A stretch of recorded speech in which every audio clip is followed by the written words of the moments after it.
Hello there and welcome back. My name is Robin Norgren and I am doing a series right now, an introduction to us Protestants and maybe newbies to the faith of the saints, the saints that many are celebrate in other religions, but Protestants don't necessarily celebrate.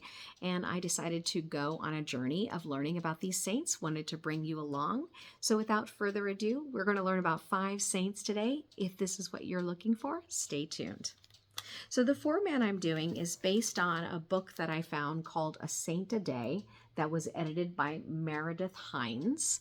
I will put the information down in the introduction box. And what I'm going to do is I'm going to follow her format where she gives us a Bible verse, tells us a little bit of a story about the saint.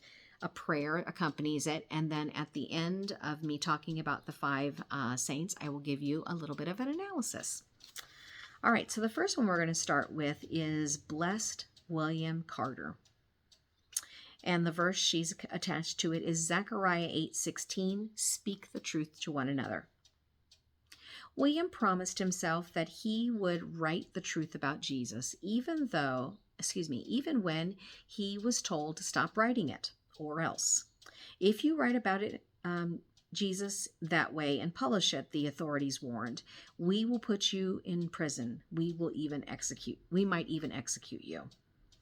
William didn't care what they said. He kept writing anyway. One night they broke into his house and found what they called evidence of his guilt, garments for priests and more books that affirmed what William believed. He spent 1.5 years in prison for these crimes and was eventually condemned to die. William's devotion to God and the truth encouraged other Christians to keep the faith. And something of note to remember about William is he worked as a printer, a job that he held from a young age. So I guess here's a little footnote on this. He is called Blessed William Carter. He's on a track to become a saint. So once he is sainted, then it will read as Saint William Carter. Here's the prayer. Jesus, help me to speak nothing but the truth about you, no matter the cost. The next one is Saint Marguerite Bourgeois. And the verse is Mark 10:45. For the Son of Man came not to be served, but to serve and give his life a ransom for many. At 20 years old, Marguerite loved God so much that she dedicated herself to serving others for his glory. She said she would go anywhere for him, and her chance to prove it came when she was invited to move from France to Canada. She moved all the way across an ocean to serve God. In this new world, she built schools and helped families. And as she traveled around the new colony to help everyone in need, Marguerite often thought of the way Jesus' mother Mary went quickly to see Elizabeth, her cousin. Marguerite wanted to be just as quick to believe and serve God as Mary was. And then a note about her. Saint Marguerite Bourgeois helped many young people find husbands and wives in the new Canadian colony, so they nicknamed her the Mother of the Colony. And then here's the prayer. Jesus, I want to be quick to serve you just like Saint Marguerite Bourgeois. Saint number 3 is Saint Hilary of Poitiers. And the verse John 14:6. Jesus said to him, I am the way and the truth and the life. Hilary loved to read. He read everything he could find, looking for answers to some big questions. Who are we? Why are we here? Who is God?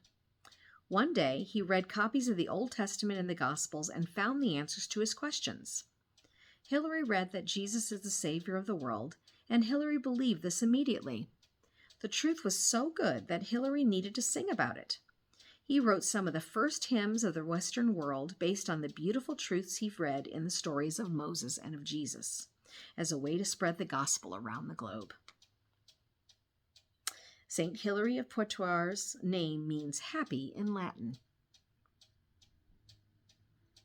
Jesus, you are the truth. I know more about you by reading your word, the Bible. Help me read your word and love it, just as St. Hilary of Poitiers did. All right. Saint number 4, St. Gregory Nazianzen. Matthew 28:19. Go therefore and make disciples of all nations, baptizing them in the name of the Father and the Son and of the Holy Spirit. God gave Gregory the gift of teaching, and he was amazing at it. Gregory explained confusing truths about God in ways that people understood. After hearing Gregory teach, people walked away saying, "Oh, that's what God meant all along." Gregory taught people many wonderful truths, including the truth about the Trinity. God is one God, but 3 persons: God the Father, God the Son, and God the Holy Spirit. Gregory had enemies who couldn't believe this truth.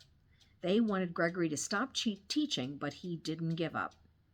He taught the truth about our great God, the one God in 3 persons, for his whole life. Jesus, teach me the truth about the Trinity. I want to know you more.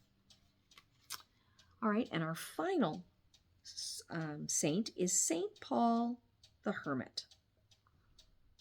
And we're starting with Exodus 16:15. When Israelites saw it, they said to one another, "What is it?" For they did not know what it was. And Moses said to them, "It is the bread that the Lord has given you to eat." When he was young, Paul escaped from people who wanted him dead. Why did they want him dead? Because Paul was a Christian. Christians were hated so much during Paul's lifetime that people often brought them before leaders who hated them and had them killed. Many Christians had to run away, far away, to survive. And Paul ran all the way to the desert. As the story goes, God provided for Paul, giving him enough water and food to survive. He drank water from a nearby stream, and a raven brought him a loaf of bread every day. In all of his time alone, Paul prayed constantly to God. Jesus, you are in control. Help me have faith that you will provide for all my needs, even on days when I'm alone and afraid. All right, so we have gone through Saint Gregory of Nyssa, Blessed William Carter, Saint Marguerite Bourgeois, Saint Hilary of Poitiers, Saint Gregory of Nazianzen, and Saint Paul the Hermit.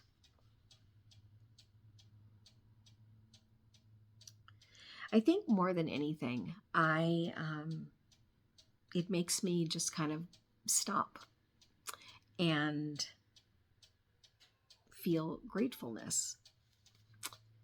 I don't know about you, but there are times in my life where it might feel too ordinary, You want to know if your life is radiating to the level it should be, And I think that even as I read these, I feel humbled and I feel grateful that I can read about those that have come before me and have desired to walk a life that is honoring to God. And so even as we go through each of these saints, and I will make sure and put all the information here on the screen, I hope that you are encouraged. And maybe you are a new believer and you don't know how to start. Or maybe you've been walking a long time on this road. Or maybe you've been off the path for years and you don't know how to come back. And I think when we hear about the lives of ordinary people, we are reminded we're all connected. Like that saint is me, and I am that saint. And what I'm meant to do is carry along that lineage of being faithful in whatever I find myself doing or being a part of, or with the people I'm connected with. So I hope you find some encouragement in that. All right. Well, thank you for stopping by. I think I mentioned in prior videos, I'm doing 365 stories. This is story number 15, so I'm doing 5 each video. So make sure and check down in the comments. I will have a list of all the series, and along with that, the names of the saints for those that you might find of interest in learning about. So thanks so much for stopping by.